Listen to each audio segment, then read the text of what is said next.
आज का विषय ऐसा बताया गया है कि वैदिक संस्कृति कब प्रारंभ हुई, ये विषय है। इसको वैदिक सभ्यता कहते हैं, इंग्लिश में इसको वैदिक कल्चर कहते हैं। तो हम आधारभूत विषय से चर्चा शुरू करेंगे।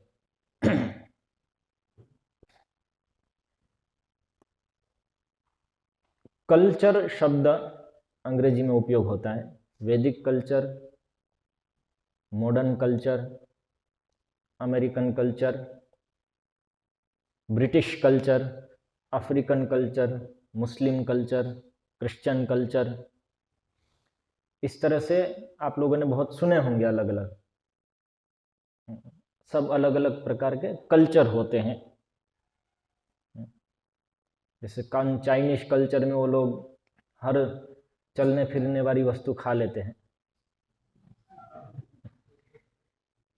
और उनका अपना पूरा ढंग है कार्य करने का। अफ्रीकन कल्चर में चोरी आसानी से लोग करते हैं, चोरी करना बुरा नहीं माना गया है। ऐसे सब अलग अलग कल्चर तो आपने सुना ही है।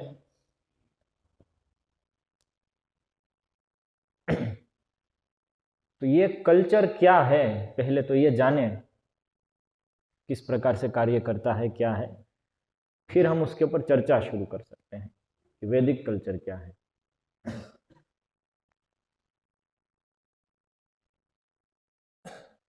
आधुनिक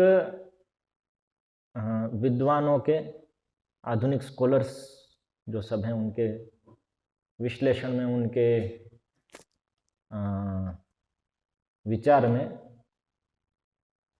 कल्चर जो है तो कैसे उसको एनालाइज करते हैं।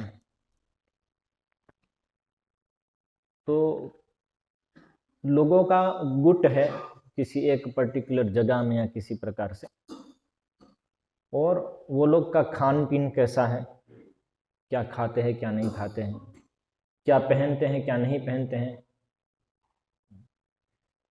खाना पीना पहनना, नाचना गाना, सोचना, समाज में किस चीज़ को अच्छा मानते हैं किस चीज़ को बुरा मानते हैं, विवाह किस प्रकार से होते हैं नहीं होते हैं, इत्यादि सब वस्तुओं को इकट्ठा करके वो जो पूरा एक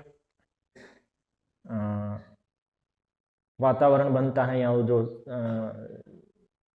ऐसा कह सकते कि जो सब कुछ बना है ये सब इकट्ठा करके एक पर्टिकुलर ग्रुप का, तो वो उस ग्रुप का कल्चर की तरह उसको कहते हैं। अर्थात किसी भी कल्चर को उनको विश्लेषण करना है तो वहाँ पे जा कर के उन लोगों के साथ रह करके उनकी सब जो गतिविधियाँ हैं, सोच विचार हैं, वाणी है, ये सब को नोट करते हैं और इस तरह से वो कल्चर के बारे में जानते हैं। फिर तो ये विश्लेषण काफ़ी होता रहता है, अभी तक हुआ है, बहुत सारे कल्चर्स का हुआ है। भारत में भारतीय गवर्नमेंट ने भी ऐसे स्कॉलर्स को सबको नियुक्त किया है, था और किया है अभी भी,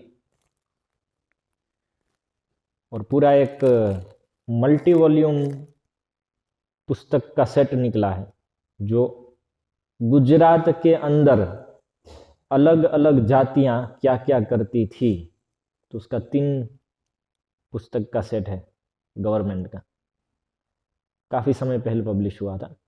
तो सब जाति की एक वस्तु सब उसमें लिखी है कि ये लोग ऐसा करते थे, पशु इस प्रकार से रखते थे, कृषि इस प्रकार से करते थे, आर्थिक व्यवस्था ऐसे चलती थी, विवाह में क्या क्या दिया जाता था क्या क्या नहीं दिया जाता था, ये सब चीज़ें कैसे विवाह होती इत्यादि किया है। ऐसे ही राजस्थान के लिए भी पुस्तक है, मध्य प्रदेश के लिए भी पुस्तक है, तमिलनाडु के लिए पुस्तक है। इसमें अलग अलग जातियाँ सब क्या करती थी, खाती थी, पीती थी, ये सब आता है। इसको कल्चरल स्टडी कहते हैं, पूरा डिपार्टमेंट भी है। तो बहुत सारी पुस्तकें लिखी गई हैं अलग अलग जगह के कल्चर के विषय में।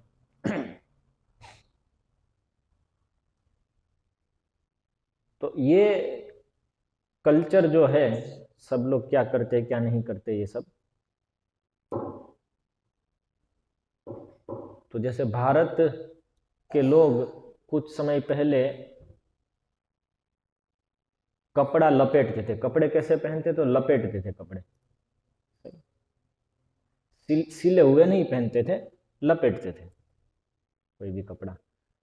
जबकि मुस्लिम लोग हैं तो सिले हुए कपड़े पहनते थे अलग अलग प्रकार से, और उनकी नीचे पैरों को कवर करने का कपड़ा किस प्रकार से होगा, ऊपर का कवर करने का कपड़ा किस प्रकार से होगा, वो सब उनका यही था।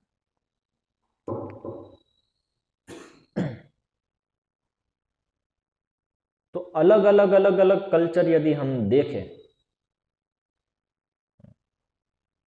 तो उसमें भिन्नता प्राप्त होगी, उसमें भेद रहेगा हमेशा, ये हम पाते हैं। और एक ही कल्चर को भी आप यदि समय में देखें, आज से 1000 साल पहले जो वो कल्चर था और अब जो है उसमें काफ़ी भेद प्राप्त होगा, बदलता है। समय के अनुसार जो कल्चर वो बदलता है, और अलग अलग ग्रुप के अनुसार, अलग अलग जगह के अनुसार भी कल्चर बदलता है। ये विषय पूरा विश्लेषण करके एकदम विदित है सभी स्कॉलर्स को, ये स्थापित हुआ है। और हम भी जानते हैं समय के साथ चीज़ें बदलती हैं, खान पान बदलते हैं, लोग क्या करते हैं, क्या खाते हैं, पीते हैं, कैसा पहनते हैं, सब कुछ बदलता है, विचारधारा बदलती है।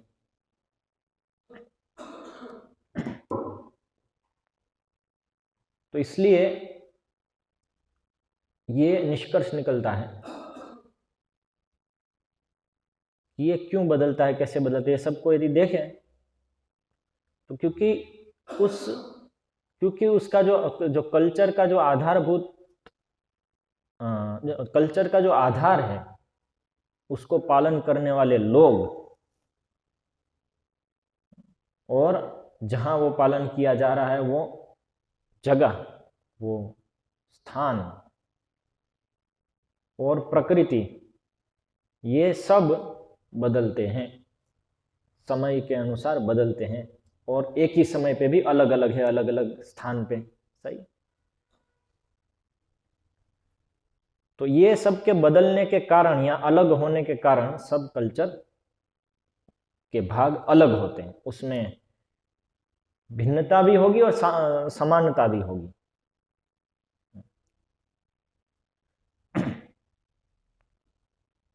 तो इसलिए ये निष्कर्ष निकलना बहुत सरल है कि ये जो कल्चर है वो कैसे बनता है, किसी भी समाज का कल्चर कैसे बनता है, तो उनके लोगों के द्वारा बनता है। किसी भी समाज का कल्चर उसके लोगों के द्वारा बनता है। सही।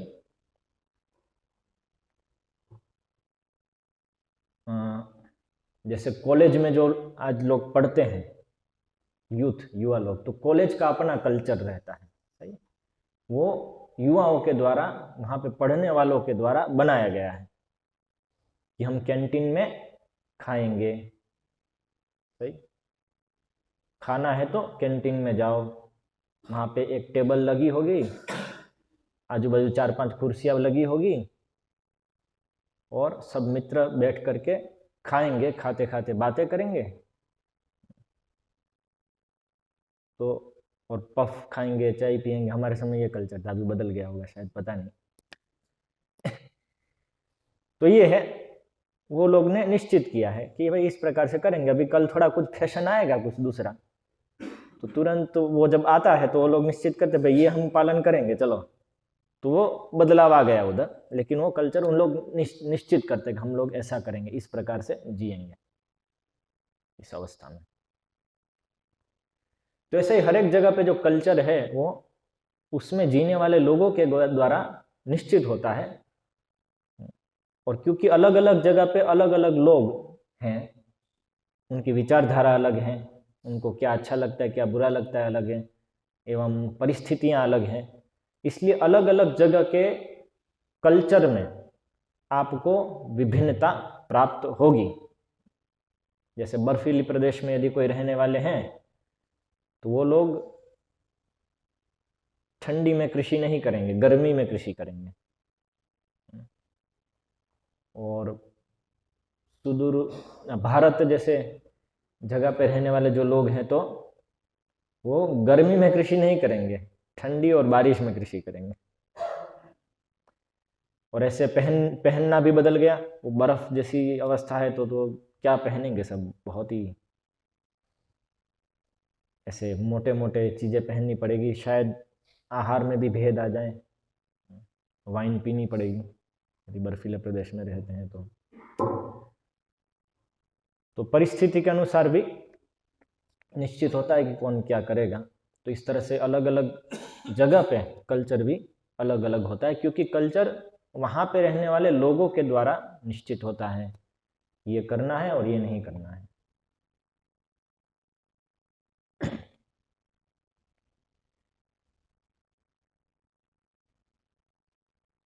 उसी प्रकार से मतलब तो ये बात आई कि कल्चर मतलब क्या, कुछ एक जगह पे कुछ लोग मिल करके जी रहे हैं और कैसे जीना है, जिसको जीवन शैली कहते हैं,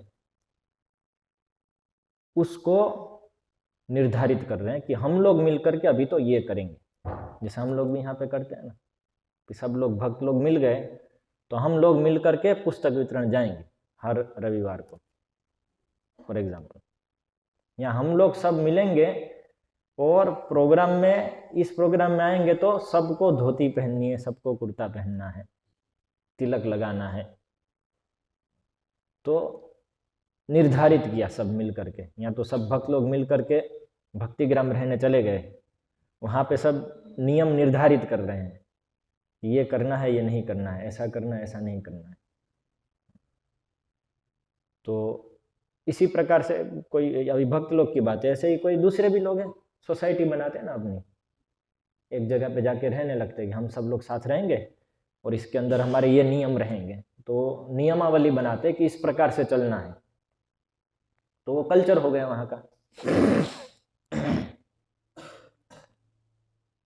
तो जो कल्चर है वो लोगों के द्वारा बनता है, इस प्रकार से स्थापित होता है। एकदम संक्षिप्त में इसकी व्याख्या करें कि कल्चर है क्या। कल्चर की व्याख्या तो शरीर से, मन से और वाणी से क्या करना चाहिए और क्या नहीं करना चाहिए, इसकी नियमावली। शरीर से क्या क्या कार्य करने चाहिए और क्या क्या कार्य नहीं करने चाहिए, मन से क्या क्या विचार सही है करने चाहिए और क्या क्या विचार नहीं करने चाहिए, गलत है, और वाणी से क्या क्या बोलना चाहिए और क्या क्या नहीं बोलना चाहिए। ये सब की जो नियमावली है उसको आप जीवन शैली कह सकते हैं या कल्चर कह सकते हैं। और ये नियमावली हर एक समाज अपने लोगों, हर एक समाज अपने लिए निश्चित करता है। जो भी लोग हैं समाज में जी रहे हैं वो लोग निश्चित करते हैं। तो ये एक आधारभूत थोड़ी समझ जो तार्किक रूप से कल्चर की है ये हमने देखी। इसमें किसी को कोई प्रश्न है? ठीक है, तो आगे बढ़ते हैं। सब लोग मिल करके, वही तो बात हुई, सब जो क्या सही है क्या गलत है, क्या करना है क्या नहीं करना है, वो हम सब मिल करके निर्धारित करते हैं ऐसे। लेकिन कल्चर का अर्थ है शरीर, मन और वचन से क्या करना चाहिए और क्या नहीं करना चाहिए, इसकी नियमावली। इस प्रकार से हम जिएंगे, उसको जीवन शैली कह सकते हैं, प्रकार से जीवन शैली। तो हर एक सभ्यता की अपनी जीवन शैली रहती है और निश्चित करती है, हर एक समाज की सभ्यता की अपनी जीवन शैली रहती है।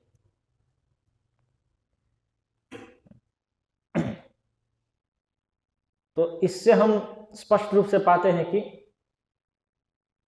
जैसे लोग हैं उस प्रकार की जीवन शैली रहेगी, जिस प्रकार के लोग उस प्रकार का समाज, उस प्रकार की जीवन शैली, उस प्रकार का कल्चर। इसलिए अलग अलग जगह अलग अलग होता है, और समय में भी एक ही जगह पे रहने वाले वही लोगों के वंशज भी जैसे जैसे लोग बदलते हैं तो उसमें बदलाव होता है, कल्चर में, जीवन शैली में बदलाव होता है।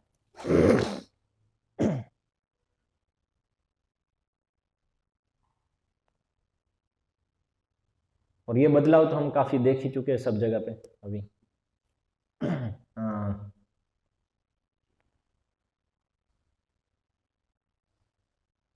तो अभी इस विश्लेषण को और आगे बढ़ाते हैं। तो इसमें जैसे अमेरिकन कल्चर है, ऐसे ब्रिटिश कल्चर है। नेटिव अमेरिकन कल्चर अलग था, बाद में ब्रिटिश लोग उधर आए तो ब्रिटिश लोगों ने नेटिव अमेरिकन को मार दिया सबको और अपना कल्चर उधर स्थापित कर दिया। लेकिन वो ब्रिटेन से अलग है क्योंकि यहाँ पे भगवान को स्वीकार करते हैं वो लोग, इसीलिए अमेरिका बना था।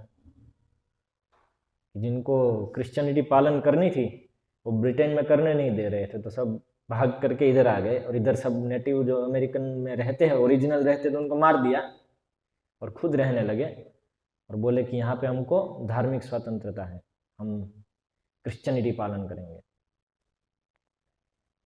ऐसे अफ्रीका में कल्चर है, ऑस्ट्रेलिया में है, चाइना में है, ये सब कल्चर है। और ऐसे ही भारत में जो कल्चर है उसको भारतीय कल्चर कहते हैं, भारतीय सभ्यता जिसको कहते हैं, भारतीय कल्चर कहते हैं। कि भारत की आबोहवा में, वातावरण में रहने वाले जो सब लोग हैं, तो वो लोग ने सब मिलकर के जीवन शैली रचना की है, जो कि पूरे भारत में समान नहीं है।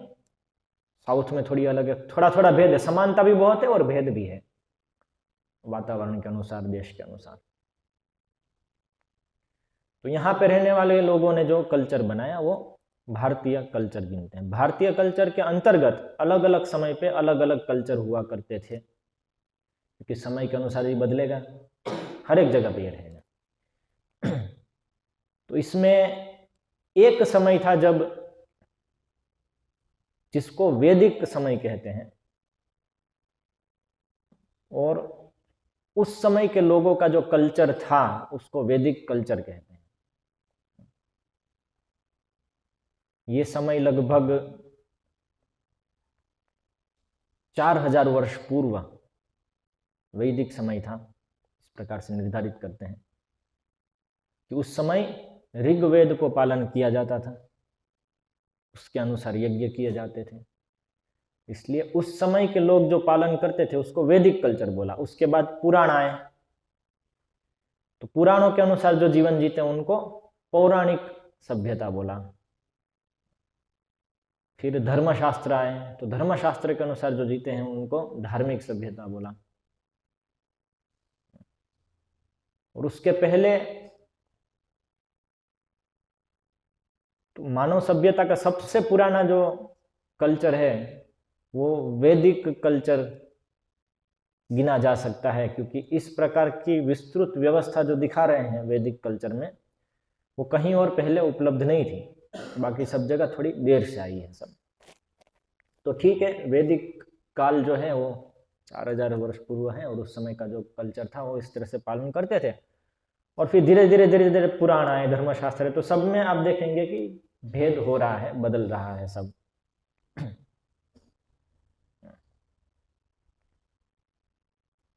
तो इस तरह से वैदिक कल्चर भी जो है वो कब चालू हुआ, इसकी जब बात आए, वैदिक सभ्यता की हम बात किए, तो वैदिक कल्चर लगभग 4 से 5000 वर्ष पूर्व के लोग जो पालन करते थे, या 10,000 वर्ष पूर्व मैक्सिमम, 10,000 वर्ष पूर्व नहीं, एक्चुअली 4-5 हजार वर्ष पूर्व जो पालन करते थे उसको वैदिक कल्चर बताया। फिर महाभारत का काल आया, फिर पुराण का काल आया, इस तरह से भारतीय कल्चर में ऐसे ऐसे चेंज आया है। उसके पहले लोग भी जीते थे, कृषि करते थे, लेकिन इस प्रकार से अलग अलग विभाजन करके जीते ऐसा जरूरी नहीं है। लगभग 10,000 साल पहले कृषि शुरू हुई। लगभग 10,000 साल पहले मनुष्य ने कृषि करना सीखा। कहीं कहीं 15,000 साल पहले सीखा, बस इतना। उसके पहले की जीवन शैली क्या थी? तो जंगल में रहते थे और शिकार करके खाते थे, सब जगह पे, पूरे पृथ्वी पर। धीरे धीरे जैसे कृषि करना सीखा, पहले तो नदियों के पास रहना सीखा, उसके बाद कृषि करना सीखा, तो लोग कस्बे बने, छोटे छोटे कुछ लोग इकट्ठा होकर के रहे। और फिर धीरे धीरे भाषा डेवलप हुई। भाषा डेवलप होने पर फिर धीरे धीरे कल्चर भी अच्छे से डेवलप हुआ अलग अलग प्रकार से, क्योंकि अभी साथ में मिलकर कार्य करना है तो चीज़ें तो ढंग से करनी पड़ेगी। इसलिए सब धीरे धीरे डेवलप होने लगा। तो बहुत बहुत शुरुआत के कल्चर में तो कुछ था ही नहीं, ऐसा समझ सकते हैं। धीरे धीरे सब नियम बनाने लगे। जैसे पहले तो पशु की तरह ही रहते थे, लेकिन अभी साथ में रहना है सबको, तो साथ में काम करना है, तो अलग अलग नियमों की आवश्यकता रहेगी, नहीं तो ऐसे झगड़े होंगे कि एक दूसरे को मार के खा जाएंगे। तो इसलिए जैसे जैसे जरूरत पड़ी ऐसे ऐसे एक एक करके कि किस प्रकार से हमको व्यवहार करना है आपस में, ये नियम आना शुरू हुआ। ये सब नियम आना शुरू हुआ और ये नियमावली बनती गई और अलग अलग जगह पे अलग अलग प्रकार से। तो सब लोग साथ में मिल करके निश्चित करें, भाई हम तो इतना करेंगे, ऐसा करेंगे, इसको ऐसे करेंगे, इसको ऐसे करेंगे। तो ये एकदम शुरुआत है कल्चर की। कल्चर अपने आप में जीवन शैली कैसे जीनी चाहिए, सभ्यता की जो बात करते हैं, तो ये सभ्यता की शुरुआत है। और धीरे धीरे वो परिष्कृत होती गई, ज्यादा परिष्कृत होती गई। जैसे जैसे मनुष्य की बुद्धि भी बढ़ी और सरलता से खाना इत्यादि सब मिलने लगा, तो अभी समय भी रहता था, तो विचार शक्ति भी बढ़ी और भाषा भी डेवलप हुई, तो वाणी भी बढ़ी। तो इस तरह से ज्ञान का बैंक भी बढ़ने लगा। तो ऐसा करके और परिष्कृत जो नियम है, नियमावली है, वो जैसे जैसे जरूरत पड़ी वो उद्भव होने लगी। और इस तरह से प्रथम जो सही कल्चर यदि हम देखते हैं तो वैदिक समय का कहा जा सकता है कि हाँ, उस समय काफी कुछ परिष्कृत नियम होते थे और वो भी बदलते बदलते अभी ये स्थिति में आ गया है।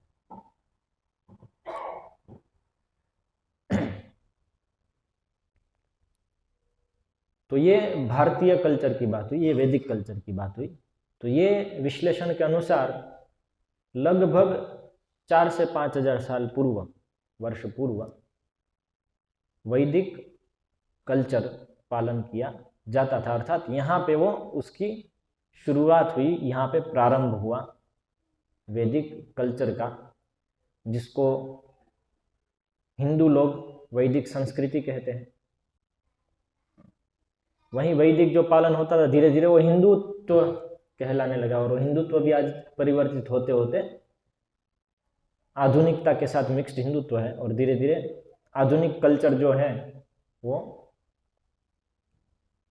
पूरा जोर ले रहा है। और वो जो पुराना कल्चर था इनका, जिसको पहले वैदिक कल्चर कहा जाता था, बाद में पुरानी, बदलते बदलते बदलते बदलते अभी धीरे धीरे वो नष्ट हो रहा है। अर्थात उनके खान पीन की पद्धति, उनके पहनने इत्यादि की सब पद्धति, कैसे काम करना है कैसे नहीं करना है, इसकी विचारधारा और वाणी, ये सब बदलते बदलते अभी आधुनिक, अभी जो चल रहा है पूरी दुनिया में, जो अमेरिकन कल्चर जिसको बोलते हैं, तो वो अभी जोर पकड़ रहा है भारत में भी। इसलिए भारतीय कल्चर ने अमेरिकी कल्चर को गले लगाया है, ऐसा कहते हैं। गले लगाया मतलब उनके जो लोग हैं वो मिलकर कभी नियम बना रहे हैं कि हम इस प्रकार से पालन करेंगे। जैसे विवाह कब होगा तो 18 साल पे लड़की का, 21 साल पे लड़के का। पहनेंगे क्या तो पैंट शर्ट और इस प्रकार के सब जैकेट्स और टोपी और ये सब चीज़ें पहनेंगे। बोलेंगे कैसे तो इंग्लिश बोलेंगे, एक तो, और उसमें भी बोलने की जो पद्धति है, जो व्यवहार है, हाय मॉम, हाय डैड, एक मित्र की तरह माता पिता के साथ व्यवहार करना, और take it easy, just do it, ये सब प्रकार की जो वस्तु हैं, ये प्रकार की वाणी है, भाषा है, पारुष वाली मतलब जितना कॉन्फिडेंस है वो बहुत ही बढ़िया वस्तु है। कॉन्फिडेंस से बोलो, भले झूठ बोलो लेकिन कॉन्फिडेंस से बोलो, तो ये विचारधारा है। तो ये सब चीज अंगीकार किए हुए हैं। जैसे कल यहाँ पे वो प्रोग्राम चल रहा था, तो स्कूल का प्रोग्राम था ना, एनुअल फंक्शन, इस तरह। तो आप बच्चों को देखेंगे तो क्या बोलते हैं, कैसे बोलते हैं, क्या बुलवाते हैं वो लोग, कैसे अनाउंस करते हैं, तो वही चीज है जो अमेरिका में हो रही है। तो अभी इसको गले लगाए, तो धीरे धीरे ये जो जीवन शैली है, जो वैदिक जीवन शैली जिसको बोलते थे, वो धीरे धीरे बदलती रही है, और अभी बदल करके ये हो गए। तो ये वास्तव में भारतीय कल्चर है, अभी ये भारतीय कल्चर है, अभी भारतीय सभ्यता ये है। तो बदलते बदलते हैं ये। तो वैदिक सभ्यता की यदि बात करें तो वह 4-5 हजार साल पहले शुरू हुई, इस प्रकार से निष्कर्ष निकलता है।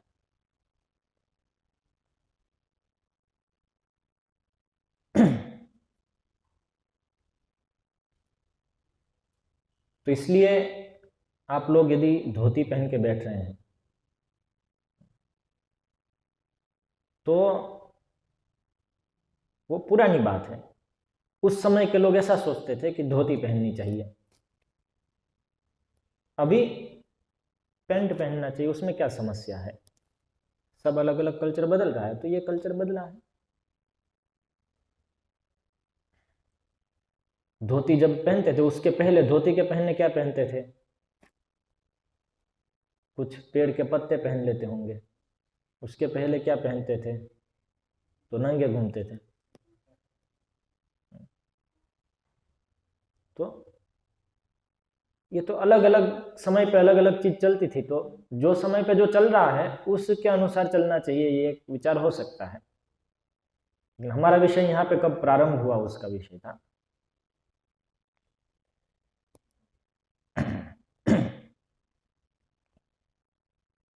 तो ये एक भाग प्रस्तुत किया मैंने, जिसको पूर्व पक्ष कहेंगे, अर्थात एक विचारधारा जो चल रही है अभी, वैदिक संस्कृति कब प्रारंभ हुई।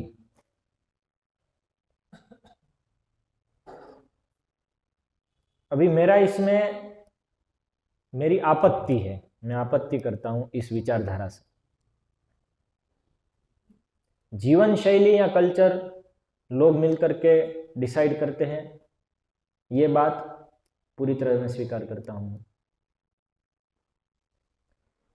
कल्चर और जीवन शैली लोगों के अनुसार और समय के अनुसार बदलती है, उसको भी मैं पूरी तरह स्वीकार करता हूं। उसका जो भी विश्लेषण है उसको भी मैंने पूरी तरह से स्वीकार किया। मात्र एक पॉइंट ऐसा है जिसके विरुद्ध में खड़ा हूं अभी, जिससे मुझे आपत्ति है। ये सब जो कल्चर और जीवन शैली के विश्लेषण है वो बाकी सब कल्चर्स या जीवन शैलियों पे या सभ्यताओं पे लागू निश्चित रूप से होते हैं, किंतु यदि वैदिक सभ्यता की बात करें तो उसके ऊपर लागू नहीं होते हैं। ये मेरा प्रस्ताव है। वैदिक सभ्यता पे ये नियम लागू नहीं होते हैं। अर्थात मैं ये कह रहा हूं कि वैदिक सभ्यता में लोग मिल करके निश्चित नहीं करते हैं कि क्या करना चाहिए और क्या नहीं करना चाहिए, शरीर, मन और वचन से, शरीर से, मन से और वाणी से क्या करना चाहिए और क्या नहीं करना चाहिए, हम क्या पालन करेंगे और क्या नहीं करेंगे, इसका निश्चय जो लोग वहां पे रह रहे हैं वो लोग मिलके नहीं करते हैं। ये मेरा प्रस्ताव है।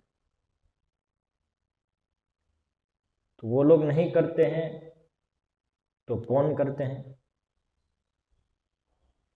वो लोग नहीं करते हैं, अपितु वेद शास्त्र निश्चित करते हैं। वेद शास्त्र में जैसे दिया है उसके अनुसार लोग पालन करते हैं कि कैसे जीना चाहिए, कैसे नहीं जीना चाहिए। जीवन शैली वेद शास्त्र के अनुसार निश्चित होती है। तो यहाँ पे आपत्ति हो सकती है कि लेकिन वेद शास्त्र भी तो हमने ही निश्चित किया ना, तो वो लोग जो उस समय रह रहे थे, वो लोग एक प्रकार का जीवन शैली जो निश्चित किए थे उसको उन्होंने लिख दिया, या तो वेद के शब्दों के रूप में दे दिया भाषा में, इसलिए वो आए वेद, वहीं तो 4000 साल पहले आए, वहीं तो हम कह रहे हैं। वो लोग उस समय ऐसा जी रहे थे और उसमें लिख दिया, तो वेद हो गए वो। और इसलिए वो जीवन शैली वो वेद थी। बाद में आने वाले लोगों ने उसी को थोड़ा परिवर्तन किया, पुराण के रूप में दिया। बाद में आने वाले लोगों ने उसी को थोड़ा परिवर्तन करके धर्मशास्त्र के रूप में दिया, और भी परिवर्तन चल रहा है। ये पूर्व पक्ष का वापस विचार है, और मेरा प्रस्ताव है कि नहीं, ऐसा नहीं हो रहा है। वेद में जो दिया है वहीं उसी के अनुसार, ना कि वेद लोगों के जीवन शैली के अनुसार नहीं लिखा गया है, अपितु लोगों की जीवन शैली वेद के अनुसार चल रही है। इसको वैदिक सभ्यता कहते हैं, इसको वैदिक सभ्यता कहते हैं। लोगों की जीवन शैली वैदिक सभ्यता में वेद के अनुसार चलती है, न कि लोगों की जीवन शैली के अनुसार वेद लिखा गया है, जो कि बाकी सब सभ्यताओं में भेद है, इसमें नहीं। यदि इस विचार को स्वीकार करते हैं तो वेद जो है वो कब आए इसके आधार पर निश्चित होगा कि ये संस्कृति कब आई, ये जीवन शैली कब आई, वैदिक जीवन शैली। तो वेद यदि किसी समय पे आए हैं, इसका मतलब किसी ने बनाया, तो वो व्यक्ति ने निर्धारित किया कौन सी जीवन शैली है। मेरा दूसरा प्रस्ताव है कि वेद कभी आए ही नहीं है, ये ब्रह्मांड की शुरुआत से है, पहले से, अर्थात नित्य है। वेद कभी रचना नहीं हुआ है, वेद की कभी रचना नहीं हुई। वो उस अर्थात वेद में जो दिया गया है ऐसे जीवन जीना चाहिए और ऐसे नहीं जीना चाहिए, शरीर मन और वचन से कैसे कार्य करना चाहिए, कैसे नहीं करना चाहिए, वो जो सब वेद में जो दिया है वो नित्य रूप से पहले से ब्रह्मांड की शुरुआत से चला आ रहा है। ये मेरा प्रस्ताव है। तो इसके ऊपर पूर्व पक्ष की आपत्ति है कि 10,000 साल पहले तो खेती शुरू हुई, 2 लाख साल पहले तो मानव जाति आई, होमोसेपियंस सेपियंस, तो कैसे वेद नित्य हो सकते हैं हमेशा से? सही, क्योंकि भाषा ही तो 10,000 साल पहले नहीं थी, भाषा भी नहीं थी 10,000 साल पहले, तो वेद तो संस्कृत भाषा में लिखा गया है, तो कैसे हो सकता है? ये तो हमारे वैज्ञानिक प्रमाण के विरुद्ध है, हिस्टोरिकल प्रमाण के विरुद्ध है, क्योंकि हिस्ट्री बताती है कि 10,000 साल पहले तो खेती करना शुरू किया, कस्बे बनना शुरू हुआ, उसके थोड़े पहले भाषा थोड़ी शुरू हुई थी। तो ये संस्कृत भाषा वाला जो वेद है वो कैसे उसके पहले आ सकता है? ये पूर्व पक्ष है। हमारा उत्तर है कि आप इस निष्कर्ष पे जो पहुंचे हो कि 2 लाख साल पहले मनुष्य अस्तित्व में आए, वही गलत है। इसके विरुद्ध मेरा प्रस्ताव है कि ब्रह्मांड की शुरुआत से ही मनुष्य अस्तित्व में है, और इसलिए इनके सब नियम भी क्या है वो अस्तित्व में है। ये प्रस्ताव है। तो इसके विरुद्ध पूर्व पक्ष है कि ये सब तो वैज्ञानिक रूप से साबित हुआ है, आर्कियोलॉजी से और साइंस से, डार्विन एंड इवोल्यूशनरी थ्योरी साबित हुई है कि करोड़ों साल पहले कुछ नहीं था, फिर जीव जाति आई, उसमें से अलग अलग जीव बने, अलग अलग प्रकार के स्पीशीज बनी, और 2 लाख साल पहले मनुष्य बने। तो सबके तो प्रमाण है, प्रमाण मतलब एविडेंस है, सबूत है हमारे पास किस प्रकार से हुआ है। तो इसलिए जो आपका विचार है कि वेद नित्य रूप से थे, वो विचार जब लोगों के पास ज्ञान नहीं था तो लोग ऐसा मानते थे, लेकिन बाद में पता चला ये तो ऐसा नहीं है। तो उसके सामने मेरा प्रस्ताव है कि आपके पास जो सबूत उपलब्ध है वो सबूत लेकर के आइए। वो सब कोई सबूत है ही नहीं वास्तव में, आपके पास कोई सबूत नहीं है, और जो जो आपने प्रस्तुत किया वो सबको तो ऑलरेडी खंडन कर दिया गया है।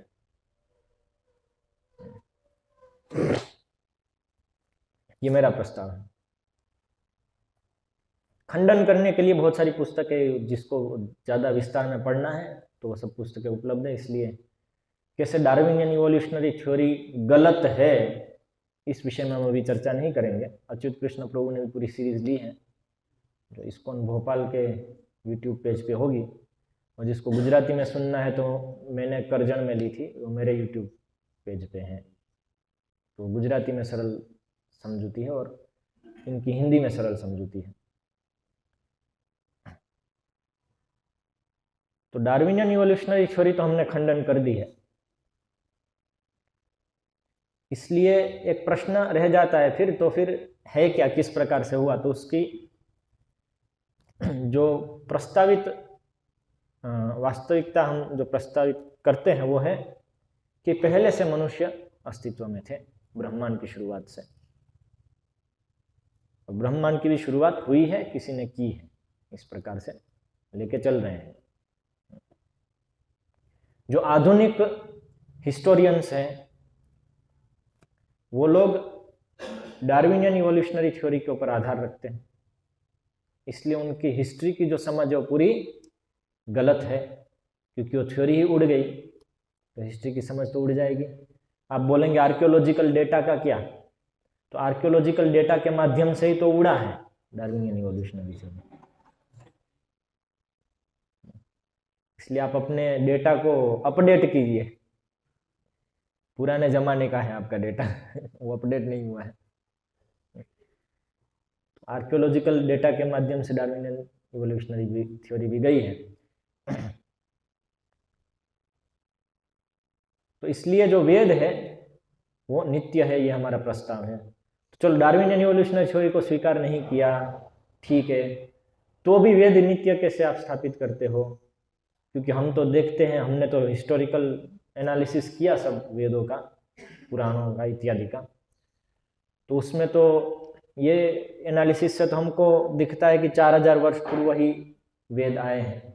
ये कोई नित्य नहीं, हमेशा से नहीं है, क्योंकि इसमें वेदों में इतिहास दिया गया है, ऐतिहासिक कैरेक्टर है वेदों में, जैसे श्वेतकेतु है और याज्ञवल्क्य है, मैत्रेयी है। तो यदि ये नित्य होते तो इसमें तो ये सब नाम कैसे आ जाते? इसका मतलब ये व्यक्ति नहीं थे, तब वेद भी नहीं होंगे। वेद इनके बाद बने, तभी तो इनके बारे में लिखा गया है इसमें, सही? क्योंकि हिस्ट्री तो एक टाइम में आ गई ना। यदि नित्य आप बोल रहे हो पहले से, तो कैसे ये नाम लिखे हुए हैं? ये एक पूर्व पक्ष। इसके साथ साथ हम देखते हैं कि जो भाषाएं हैं उसमें वो विभिन्न भाषाएं, वेद की भाषा अलग है, पुराण की भाषा मतलब संस्कृत है, लेकिन जो लिखने की शैली है, भाषा की जो शैली है, कैसे बोलते हैं, कैसे लिखते हैं, वो शैली अलग अलग है। वेदों का संस्कृत अलग है, पुराणों का संस्कृत अलग है, और धर्मशास्त्रों की संस्कृत थोड़ी अलग है। तो इस तरह से हम देखते हैं कि समय के अनुसार उसका भाषा का भी भेद हो रहा है इसमें, ये दूसरी आपत्ति है। तो इसलिए ये भी टाइमलाइन दिखाता है आपको। और इस तरह से अलग अलग कारण से हम देखते हैं कि वेद में अलग अलग पद्धतियां उनको वेद को डेट करने की, कि कैसे वेद को डेट करेंगे। लिपियां कैसे कैसे पाई जाती है, किस किस स्थिति में, ये पुरानी से पुरानी इतनी पुरानी पाई गई है। या तो हिस्टोरिकल जो ग्रंथ होते हैं राजाओं के, क्या बोलते हैं, इंस्क्रिप्शंस इत्यादि जो होते हैं, कॉपर की प्लेट में लिखा है या ऐसे, तो उसमें भी हम कब कब का मेंशन है वेद का, वो सब भी पाते हैं। तो उससे भी पता चलता है कि ये कोई हमेशा से नहीं है। तो ऐसी कुछ आपत्तियां करते, ऐसी बहुत सारी आपत्तियां हो सकती हैं। यहाँ पे मेरा उत्तर है कि आधुनिक हिस्टोरियंस को हिस्ट्री पता करने की जो अपनी पद्धति है उसमें बदलाव लाना होगा। वो पद्धति त्रुटिपूर्ण है, वो पद्धति में समस्या है, वो पद्धति से आप हिस्ट्री नहीं जान सकते हो, या जान भी सकते हो तो बहुत बहुत त्रुटिपूर्ण रूप से। इसलिए वो पद्धति में बदलाव करना पड़ेगा। और इसके साथ साथ समय की जो उनकी विचार है, समय का जो उनका विचार है कि समय क्या होता है, वो विचारधारा ही गलत है। वो विचारधारा के अनुसार वो चल रहे हैं, इसलिए वो विचारधारा में, वो कॉन्सेप्ट में भी उनको बदलाव करना पड़ेगा। तो पुनः आते हैं जो 4 पूर्व पक्ष रखे। पहला क्या था कि वेदों में तो नाम दिए गए हैं, ठीक है। दूसरा था संस्कृत भाषा अलग अलग प्रकार से बदल रही है उसमें, वेद में, पुराण में, इतिहास में। तीसरा, राजाओं के जो सब इंस्क्रिप्शंस हैं उसमें भी हम टाइमलाइन पाते हैं। और चौथा,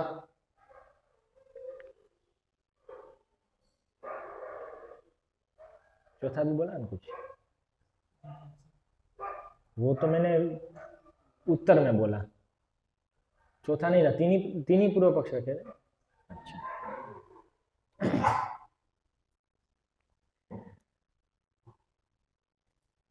तो उत्तर में सबसे पहले तो समय का कॉन्सेप्ट चेक करना पड़ेगा, क्योंकि हम जब हिस्ट्री की बात करते हैं तो हिस्ट्री मतलब क्या, समय है तभी तो हिस्ट्री होगी ना, तभी तो इतिहास होगा, सही। हिस्ट्री मतलब अभी जो चल रहा है वो कल के लिए हिस्ट्री होगा। तो समय यदि हम नहीं समझ रहे हैं तो हम हिस्ट्री कैसे समझेंगे। ये सबसे पहले तो समय का कॉन्सेप्ट समझना होगा, उसके बाद और आगे बढ़ सकते हैं। इसके साथ साथ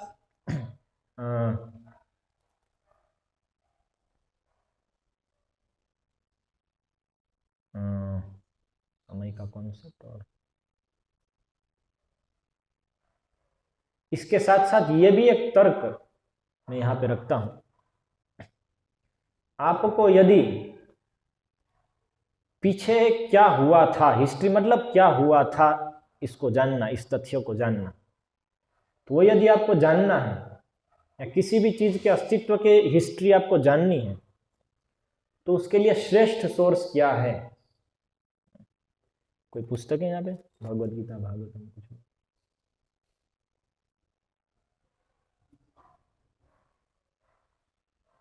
जैसे स्मार्टफोन दे दीजिए अपना, इसमें मुझे वो अबाउट पेज निकाल के दिखाइए, उसमें डेट होगी ना कुछ, कब ये स्मार्टफोन मैन्युफैक्चरिंग डेट होती है ना सेटिंग में।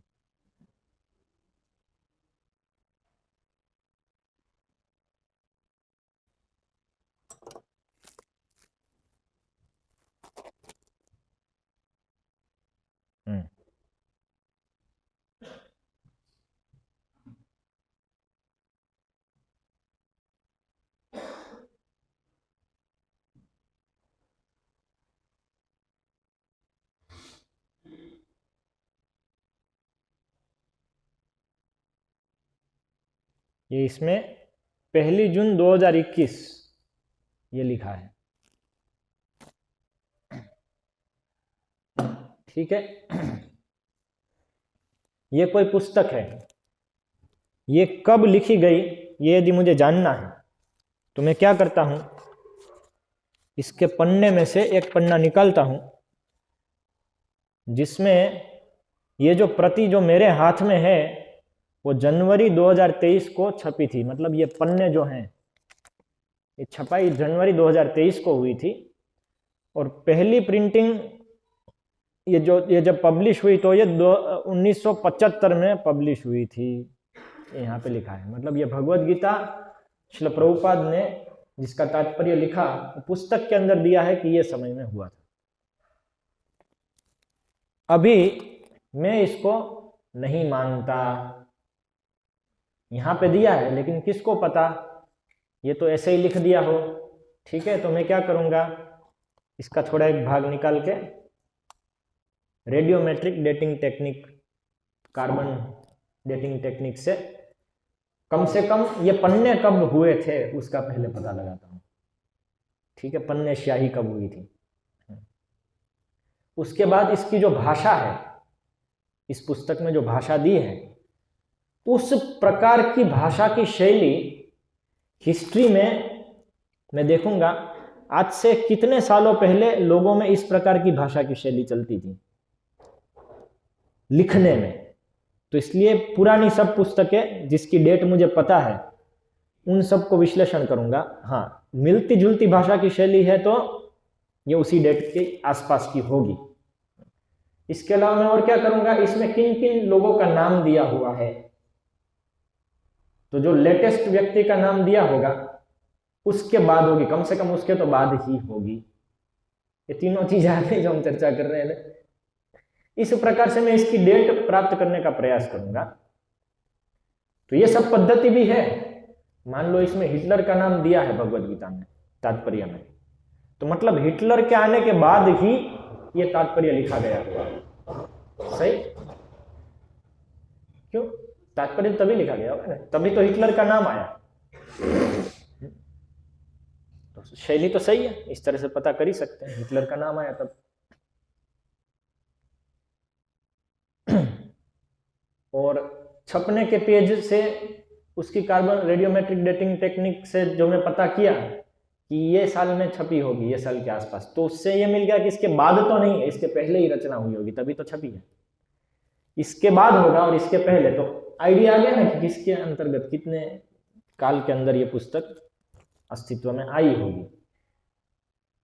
और इस तरह से अलग अलग प्रकार से जान सकते हैं।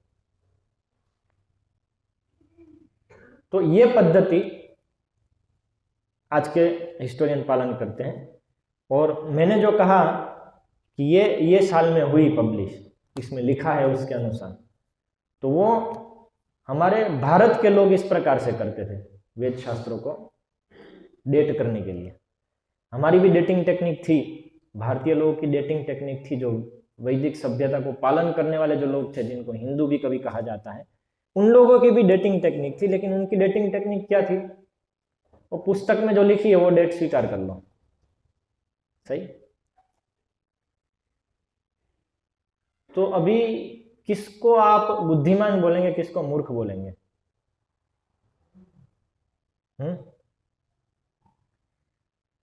कौन किसकी ज्यादा संभावना है कि वो सही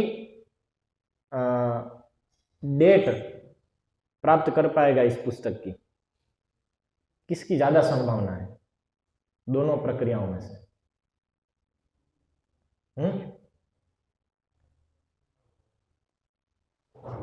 एक जो इसमें लिखा है ये साल को पब्लिश हुई थी, उसको स्वीकार कर लिया। दूसरा है कि इसके 3 प्रकार की जो टेस्ट मैंने बताई थी, वो 3 और दूसरे भी बहुत प्रकार की टेस्ट होती है, वो करके वो निष्कर्ष पाया कि ये डेट के आसपास होना चाहिए। तो कौन सा वाला ज्यादा संभावना है कि सही उत्तर पे आएगा? उसमें जो डेट लिखी हुई है, ये सामान्य लॉजिक मैंने रखा है, मैं और कुछ नहीं, एक पुस्तक ली और उससे से मैं बता रहा हूं। सामान्यतः हम क्या करते हैं, इसी प्रकार से करते हैं ना। कोई भी पीएचडी थीसिस लिखी गई है तो उसमें डेट होगी। जिसने ये थीसिस लिखी कि वेद 4000 साल पहले आए, उसने भी जो थीसिस लिखी उसमें डेट होगी कि ये डेट को ये थीसिस लिखी गई। सही। और हम कहें कि हम उसके ऊपर विश्वास नहीं करते, हम तो देखेंगे भाई कि इसके अंदर क्या लिखा गया है, किस प्रकार से लिखा गया है, इससे निश्चित करेंगे क्या डेट है। तो उससे बहुत कम संभावना है कि हम सही डेट पे पहुंच पाएंगे। तो इसलिए एक सामान्य उदाहरण से हमने समझा कि कैसे आधुनिक वैज्ञानिक और हिस्टोरियंस की जो पद्धति है डेटिंग की किसी भी वस्तु की, वो पद्धति त्रुटिपूर्ण है, बहुत ही क्या वीक पद्धति है, बहुत ही क्या बोलते हैं दुर्बल पद्धति है। वो पद्धति से इतना बहुत कम चांस है कि हम सही डेट पे पहुंचेंगे। ठीक है। लेकिन ये पद्धति के जो पुस्तक में लिखी है डेट, उसको स्वीकार कर लो। ये पद्धति इसके मुकाबले बहुत ज़्यादा भरोसा करने योग्य पद्धति है। ये इतना हम लॉजिकली समझते हैं। यदि इसकी डेट नहीं लिखी होती तब हमारे पास दूसरी पद्धतियां पालन करने के अलावा और कोई चारा नहीं होता। तो इसलिए नियम यह रहता है, लॉजिकल तार्किक नियम यह बनता है कि यदि किसी भी कृति का डेट दी गई है कि कब ये कृत हुई थी, तो दूसरी पद्धतियों से उसकी डेट फिक्स करना ये नहीं होना चाहिए। उसके सामने इसका प्रेसिडेंस नहीं होना चाहिए, उसको गौण के रूप में ऐसे ही रख देना चाहिए। उसका लिए मेहनत करने का मतलब नहीं। तो दो ऑब्जेक्शन आ सकते हैं इसका, कि इसमें तो गलत भी लिखा हो सकता है ना। एक ऑब्जेक्शन ये आ सकता है कि जो है जिसने लिखा वो हमको झूठ बोलना चाहता है, ये ऑब्जेक्शन हो सकता है। और हाँ, तो पहले ये ऑब्जेक्शन लेते। तो हाँ, वो झूठ बोलना चाहता है, ठीक है। तो जिसने वो लिखा वो झूठ बोलना चाहता है, आप यदि ये कह रहे हो तो आपने पहले से निश्चित कर लिया कि वो झूठ बोलना चाहता है, ठीक है, तो असत्यवादी है, ठीक है। तो उसने जो डेट लिखी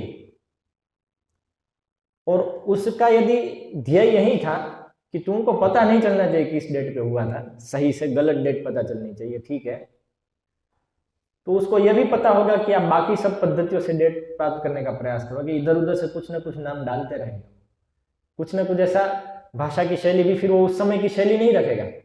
आप सोच रहे हो कि उसी समय की शैली रखेगा, उसको पता है कि इसको तो भ्रमित करना है, तो वो तो शैली भी बदल देगा, ठीक है, भाषा की शैली बदल देगा और कागज भी बहुत बहुत पुराना लेकर के आ जाएगा कि आप रेडियोमेट्रिक डेटिंग टेक्निक करो तो पता नहीं चले कब लिखा गया था। सही। तो अलग अलग प्रकार, वो तो भ्रमित करना है तो कर ही सकता है। इसके अलावा मान लो भ्रमित करना चाहता है कि नहीं चाहता हमको पता नहीं, तो आप कह रहे हो हम इनके ऊपर भरोसा नहीं करें, ठीक है। तो आपने जो डेटिंग की, आपने जो ये सब किया और जो हमको बता रहे हो, तो यदि ये व्यक्ति झूठ बोल सकता है, आप क्यों नहीं? सही। तो बोलेगा मैं तो अकेला थोड़ी हूं, पूरा हिस्टोरियन का वर्ल्ड है, हम लोग पूरा प्रूव कर करके कर रहे हैं। तो मैं कहूंगा ये भी अकेले थोड़ी थे जिन्होंने लिखा। उस समय इतने सारे हजारों आचार्य थे और ये सब चीज रटी जाती थी लोगों के द्वारा, वो सब इसको प्रमाणित कर रहे ये चीज अस्तित्व में थी और वो सब ने स्वीकार किया है ये। तो जैसे आप लोग के लोगों ने स्वीकार किया, ऐसे इन्होंने भी स्वीकार किया, यदि उसको आप अधिकृत मानते हो, इसको भी अधिकृत मानना चाहिए। तो ये आर्ग्यूमेंट तो उड़ गया। यदि इसके ऊपर भरोसा नहीं कर सकते हैं, इसमें जो लिखा है उसके ऊपर, तो आपके ऊपर तो कैसे भरोसा होगा? और बाकी अलग अलग आर्ग्यूमेंट है, आपकी जीवन शैली देख करके ही पता चलता है कि हजार झूठ बोलते हो, बदलते रहते हो, तो ऐसे भी भरोसा नहीं होगा, वो अलग वस्तु है। लेकिन ये एक है। दूसरा आर्ग्यूमेंट ये आ सकता है, लेकिन इसमें तो ऐसा लिख दिया कि इसका कभी रचना ही नहीं हुआ था, वो कैसे मान सकते हैं? तो मेरा उसका उत्तर ये है कि रचना नहीं हुई थी ऐसी बात लिखना वो डेटिंग है, वो भी एक डेटिंग है ना, क्योंकि डेटिंग मतलब कब इसकी कृति हुई थी, ये बता रहे कि इसकी कृति कभी नहीं हुई थी, मतलब वो व्यक्ति को पता है कि ये कहां से आ रहा है, क्या है ये, तभी तो बता रहा है। तो एक डेटिंग है, वो व्यक्ति बता रहा है इस प्रकार से, तो इसलिए उसको स्वीकार करना चाहिए, इसकी कभी कृति नहीं हुई थी। तो बोले ये तो बहुत विचित्र है, ये तो कोई लॉजिक में नहीं बैठता है, हर एक चीज का तो कुछ ना कुछ कृति होती है, कभी ना कभी तो टाइम में आता है ना, कोई भी चीज नित्य थोड़ी ना है। तो मेरा उत्तर इसका ये रहेगा कि आप कैसे जानते हो कि कोई भी चीज नित्य नहीं है? आपने क्या पूरा ब्रह्मांड चेक कर लिया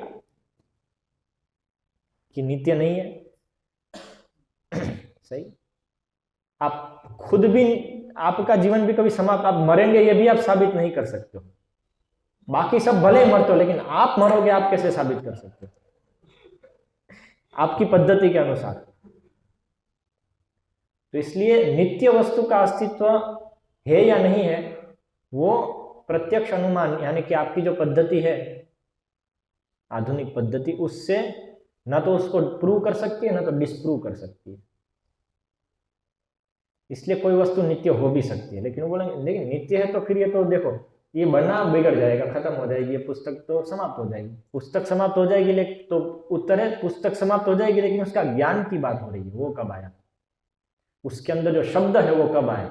शब्द केवल शाही से लिखने पे नहीं आते हैं, वो तो ऑलरेडी थे, शाही से तो उसका रिप्रेजेंटेशन हुआ है, ठीक है। लेकिन वो शब्द तो पूर्व पक्ष रहेगा कि लेकिन वो शब्द भी तो कभी ना कभी तो आया अस्तित्व में, किसी ने बोला पहली बार तब आया ना। तो यही तो हम बोल रहे हैं किसी ने पहली बार नहीं बोला है, पहले से चला आ रहा है। बोले ऐसा कैसे हो सकता है? तो हम बताते तो करो ट्रेस, अब बताओ कब आया। यदि कभी आया तो आपको पता होना चाहिए कब आया, करो ट्रेस उसको। तो ट्रेस नहीं कर सकते तो नित्य है। तो इस तरह से अलग अलग पूर्व पक्ष उत्तर पक्ष पूर्व पक्ष सिद्धांत ऐसा करके काफी इसमें चर्चा चल चल करके मीमांसा शास्त्र के आधार पे, मीमांसा शास्त्र इसी प्रकार की चर्चाएं हैं उसमें, तो स्थापित होता है कि वेद नित्य ही हो सकता है, शब्द नित्य होता है। क्योंकि एक सिंपल तर्क उसमें जो है वो बता देता हूँ, इसलिए बाकी तो बहुत दिमाग का दही करने वाली चीज है जो कि बहुत महत्वपूर्ण है। इतना विकसित तार्किक विज्ञान था इतने समय पूर्व भी, आज के लोग तो सोच भी नहीं सकते। सामान्य तर्क बताया है कि जो शब्द है और जो अर्थ है, अर्थात शब्द से जो वस्तु इंगित होती है, वो दोनों नित्य होने चाहिए। क्यों नित्य होने चाहिए? क्योंकि मान लीजिए कि शब्द नित्य नहीं है, उसका अर्थ के साथ संबंध नित्य नहीं है, तो किसी न किसी व्यक्ति ने उसका अर्थ किया होगा, ये शब्द का ये अर्थ है। जैसे ही वो व्यक्ति अर्थ करेगा तो अर्थ करने के लिए उसको और शब्द उपयोग करने पड़ेंगे। वो कहां से आए? अर्थ वाले शब्द उपयोग करने पड़ेंगे ना, तभी तो इसका अर्थ पता करेगा। अभी डिक्शनरी है, डिक्शनरी आपको शब्दों का अर्थ मिलता है, लेकिन वो शब्दों के द्वारा ही मिलता है, सही कि गलत? तो इस तरह से अनएंडिंग साइकिल है, ये चलती ही रहेगी चलती रहेगी, इसको आप खत्म ही नहीं कर सकते, समाप्ति नहीं कर सकते। इसलिए जो अर्थ है और शब्द है दोनों नित्य है, तो दोनों का संबंध नित्य है, अन्यथा भाषा विकसित ही नहीं हो सकती है। इसलिए ये जो बात है डार्विनियन इवोल्यूशनरी थ्योरी की, आपको हिस्ट्री के वीडियोस में सब दिखाएंगे। अचानक फिर कॉग्निटिव शुरू हो गया, मतलब समझ में आना शुरू हो गया, एक दूसरे की आवाज निकालते थे, उससे पता कर लेते थे क्या बोलना चाह रहा है, फिर उससे वार्तालाप शुरू हो गया, उसके बाद भाषा शुरू हो गई, और यही तो आधार है मनुष्य की प्रगति का। वो वहां पे समझाते नहीं वो कैसे हो सकता है, संभव नहीं है अपने आप।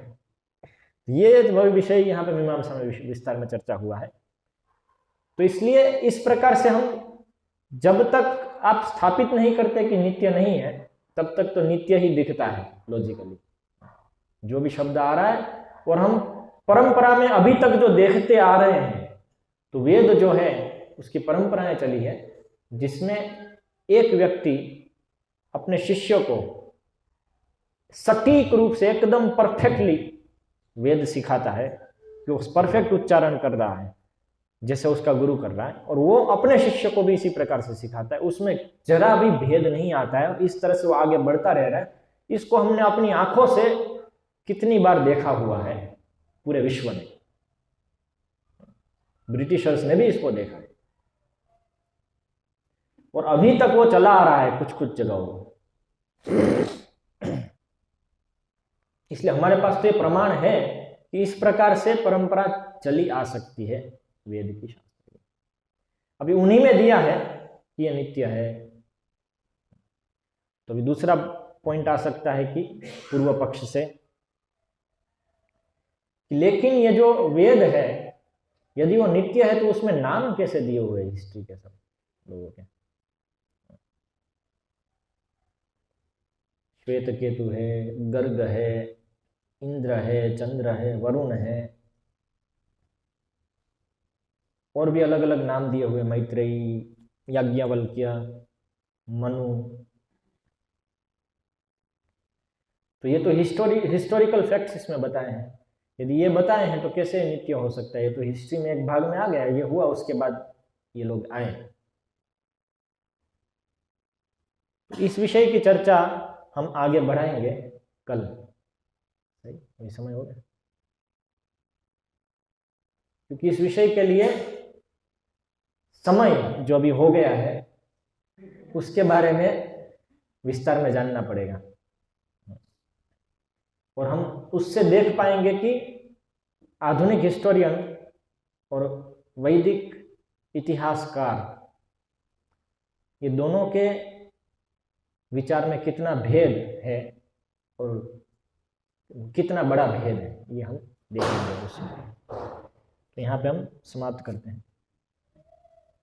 ठीक है, कोई प्रश्न टीका टिप्पणी हो तो अभी कर सकते, बाकी कल फिर चालू। कोई प्रश्न है तो अभी कर सकते हैं, कल हम यहाँ से फिर वापस शुरू करेंगे आगे।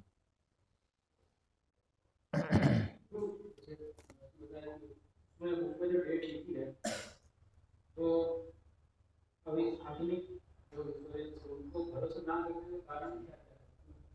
कारण है कि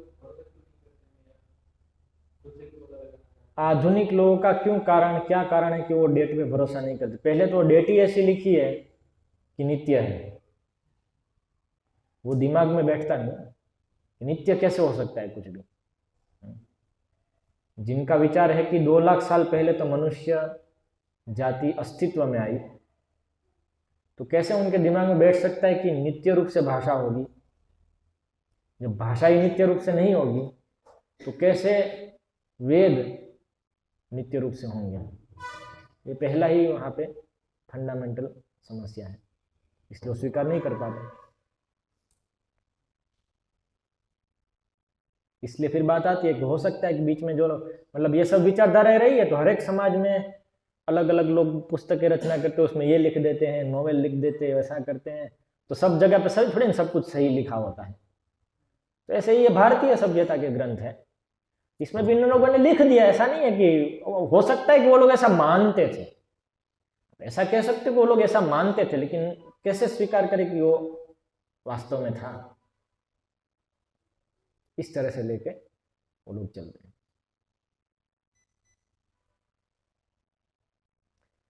दो प्रश्न हैं, पहले उनका प्रश्न लेते हैं जो बाहर बैठे हैं।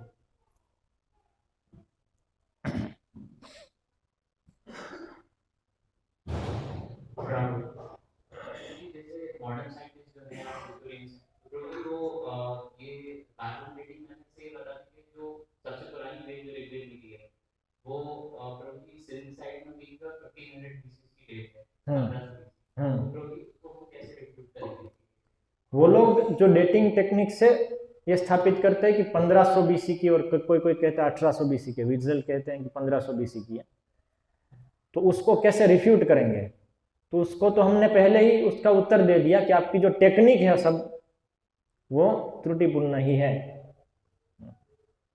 केवल कार्बन मान लो, कार्बन डेटिंग भी कर ली तो उससे आप कार्बन डेटिंग से तो आप वो जो वस्तु है उसका नहीं पता कर पाएंगे, वो तो कब लिपिबद्ध हुआ वो मटेरियल है उसकी डेट निश्चित की।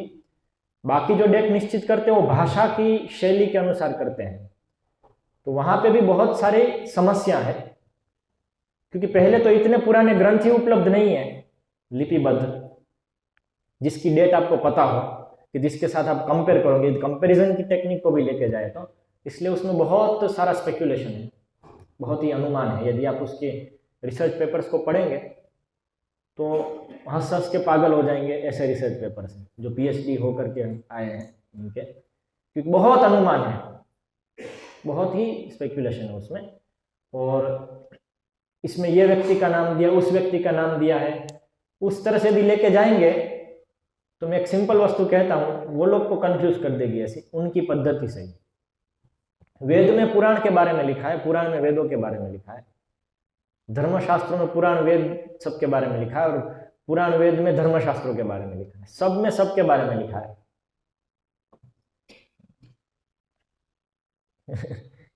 कौन पहले है कौन बाद में पता नहीं चलता है, इसलिए उनका विचार है कि यह सब पहले नहीं था। ये सब चीज जो वेद भी बताए जा रहे हैं कि 1500 साल ऐसा था, बाद में आकर के किसी ने वापस उसको लिखा और उसमें मॉडिफिकेशन कर दिया। क्योंकि जो वास्तविक फैक्ट उनको जो प्राप्त हुआ है उसको तो समझाने की उनकी पद्धति है कि बाद में आ करके लोग लिखते जाते और मॉडिफाई करते जाते, लिखते जाते मॉडिफाई करते जाते। इसलिए आपको कभी जो वेद में जहां पे पुराणों का वर्णन है तो वो बाद में डाला गया है, इंटरपोलेशन बोलते हैं इसको। पुराणों में यदि धर्मशास्त्रों का वर्णन है तो बाद में इंटरपोलेशन किया गया है। लेकिन यदि इंटरपोलेशन के विषय में उनको पूछेंगे कि आपके पास प्रमाण क्या है कि ये पर्टिकुलर श्लोक यहाँ पे इंटरपोलेट किया गया है, बाद में डाला गया है, इसका प्रमाण क्या है आपके पास, तो वो प्रमाण नहीं होता है, या होता है तो उसका इंटरप्रिटेशन होता है प्रमाण का उनके पास केवल।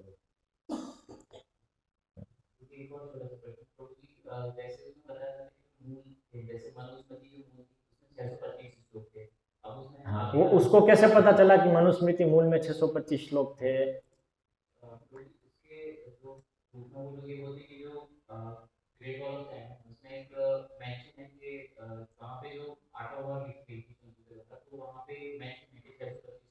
हाँ, तो वह ग्रेट वॉल ऑफ चाइना पे जो लिखा है 625 श्लोक का, उसको आपने स्वीकार कर लिया, ठीक है। और जो ग्रेट वॉल ऑफ इंडिया में लिखा है उसको आप रिजेक्ट कर रहे हो क्योंकि आपके साथ मैच नहीं कर रहा है, सही। तो उधर लिखा हुआ यदि आप स्वीकार करते हो तो इधर लिखा हुआ क्यों नहीं? क्यों आपने ये स्वीकार कर लिया कि ग्रेट वॉल ऑफ चाइना में जिसने लिखा वो सत्य बोल रहा है? ये मेरा पहला प्रश्न। जब आप मनुस्मृति जिस रूप में हमारे पास उपलब्ध है उसको देने वाला यदि असत्य बोल सकता है, इतने श्लोक डाल सकता है, तो ग्रेट वॉल ऑफ चाइना वाला उसके श्लोक कितने वो लिखने में असत्य क्यों नहीं बोल सकता? ये मेरा प्रश्न है, सही।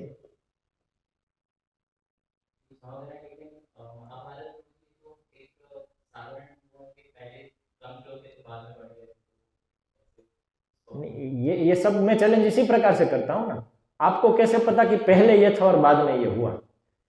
और जहां से आपको पता है कि पहले ये था वो व्यक्ति सत्य बोल रहा है और बाद वाला व्यक्ति झूठ बोल रहा है, ये भी मेरा प्रश्न है। और पहला व्यक्ति कौन था और बाद वाला व्यक्ति कौन था, ये भी आपको कैसे पता चला, इसके ऊपर भी प्रश्न है। ये तीनों के ऊपर प्रश्न है मेरे। क्योंकि आप क्या कर रहे हो कि आप अपने द्वारा निर्मित जो हिस्ट्री है उसी को आधार रख करके उसी को प्रूव करने का प्रयास कर रहे हो। मैंने उसी हिस्ट्री के फंडामेंटल को काटा ना, तो उसके ऊपर आप आधार रख के अपने आप को कैसे प्रूव कर सकते हो? वो जो सभी फाइंडिंग्स है उसको आपको क्वेश्चन करना पड़ेगा, अन्यथा सर्कुलर लॉजिक हो गया, सही। हमने जो किया उसी को आधार रख के हमने जो किया उसको प्रूव करना है, वो तो नहीं चलेगा ना। इसलिए फंडामेंटल क्वेश्चन है। असत्य की आप बात ले रहे हो तो वो असत्य कैसे माने हम? ये वाला असत्य, आप भी तो भरोसा कर रहे हो किसी के ऊपर। जिसे स्क्राइब्स की बात आती है, अलग अलग मैन्युस्क्रिप्ट्स लेते हैं तो सोचते हैं कि मैन्युस्क्रिप्ट से वो सबसे श्रेष्ठ, सबसे अधिकृत वस्तु है किसी भी ग्रंथ के लिए, लेकिन गलत है। मैन्युस्क्रिप्ट्स में तो एरर बहुत होती है। इसलिए स्क्राइब के अनुसार नहीं चलते थे लोग। स्क्राइब है वो जो परंपरा से चली आ रही शब्दवाणी है उसके अनुसार स्क्राइबिंग करते थे, उल्टा नहीं था। तो इसलिए स्क्राइब के अनुसार चलेंगे उसमें एरर होती है। और जो स्क्राइब है वो झूठ भी लिख सकता है कभी ऐसे। और जहां तक मनुस्मृति की बात है उसके ऊपर 6 कमेंट्रीज है, इसलिए कोई भी बीच में कुछ इंटरपोलेशन किया गया है तो तुरंत पता चल जाएगा। और ऐसा नहीं है कि कमेंटेटर्स को बीच में कोई श्लोक डालेगा नहीं डालेगा उसका पता नहीं था, क्योंकि कई जगह पे कमेंट्रीज में आता है वहां पे कि ये श्लोक तो आरोपित लगता है, या ये पर्टिकुलर भाग यहाँ पे ऐसा नहीं ऐसा होना चाहिए। तो उनको पता है आरोपित क्या है आरोपित क्या नहीं है, उसको भेद करने का भी वो पता है, क्योंकि वो तो क्या टेक्स्ट स्क्राइब से ले रहे हैं ना कभी, तो इसलिए उनको ओरिजिनल पता है, इसलिए उनको पद्धति भी पता है।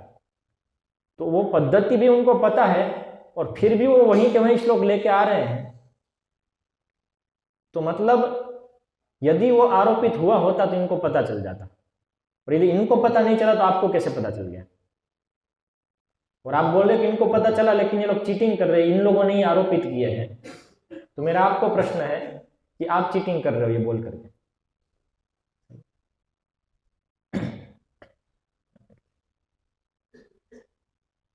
कभी वैष्णव प्रभु का प्रश्न। प्रभु आपने शब्द और अर्थ के ऊपर कहा था, तो जो अपने ध्यान शब्द लिखते हैं तो जो अर्थ होगा वो भी नित्य होगा। शब्द और अर्थ दोनों नित्य है, ऐसा नहीं क्योंकि शब्द नित्य है इसलिए अर्थ नित्य है। मीमांसा शास्त्र में पहले शब्द की नित्यता को स्थापित करते हैं, उसके बाद अर्थ की नित्यता को स्थापित करते हैं, और उसके बाद शब्द और अर्थ के बीच का जो संबंध है उसकी नित्यता को स्थापित करते हैं। औत्पत्तिकस्तु शब्दस्य अर्थेन सह संबंधः।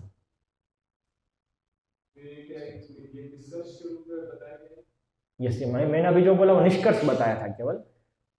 ये हर कोई भी अर्थ कहीं पे भी दिखाया वो नित्य अर्थ, जो शब्द का जिस अर्थ के साथ नित्य संबंध है वो उसका मूल अर्थ है। इसके अलावा बाकी सब अर्थों के साथ जो संबंध बनाए गए हैं वो मूल अर्थ नहीं है, वो हमने बनाए हैं, किसी व्यक्ति ने बनाए हैं, ऐसे समझे? शब्द का अपना अर्थ के साथ एक नित्य संबंध है, वो उसका वास्तविक संबंध है। अभी कोई उसी शब्दों को लेकर के कुछ और अर्थ भी बना सकता है, किसी और अर्थ के साथ भी जोड़ सकता है, ठीक है? तो वो मानव निर्मित अर्थ हुआ उस शब्द का। इसलिए मानव निर्मित भाषाएं भी होती, मानव निर्मित शब्द भी होते हैं। शब्द मतलब भाषा है इस प्रकार से।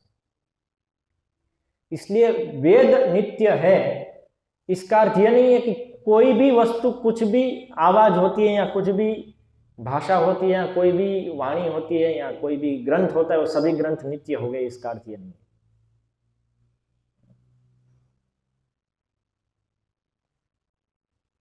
प्रश्न?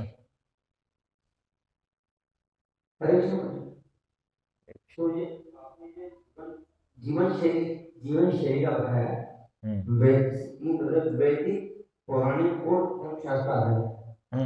तो इसमें वैदिक से जो प्रारंभ हुआ था, जो धर्माराधन को, उसमें जो जटिलताएं थी वो पौराणिक में आके उसको थोड़ा शिथिल करते हुए जीवन शैली को अपनाया, और पौराणिक में जो मतलब जटिलता थी उसको धार्मिक इसमें आगे, तो इसको किस मतलब ले सकते हैं जो संस्कृति परिवर्तन? मैंने ऐसा नहीं बताया कि जटिलता कम या ज्यादा हुई है, आपने बताया मतलब ऐसा अलग अलग बदलाव हुए, जटिलता कम ज्यादा की बात नहीं है, बदलाव हुए। वो जटिलता ज्यादा भी हुई हो सकती है, कम भी हुई हो सकती है। तो बदलाव तो जटिलता अनुसार जो भी उसमें प्रश्न है कि उसको बदलाव क्या ऐसा किस रूप में कर सकते हैं, तो इसको किस तरह से समझ सकते हैं, मतलब कि क्या इस कारण से हुआ, जटिलताओं के कारण बदलाव हुआ उसमें?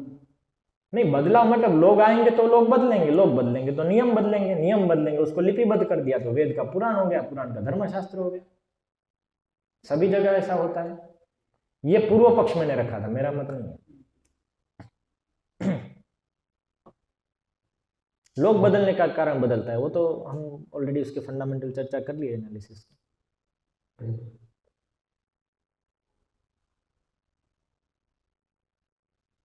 ठीक है, और कोई प्रश्न नहीं है तो श्रील प्रभुपाद की जय।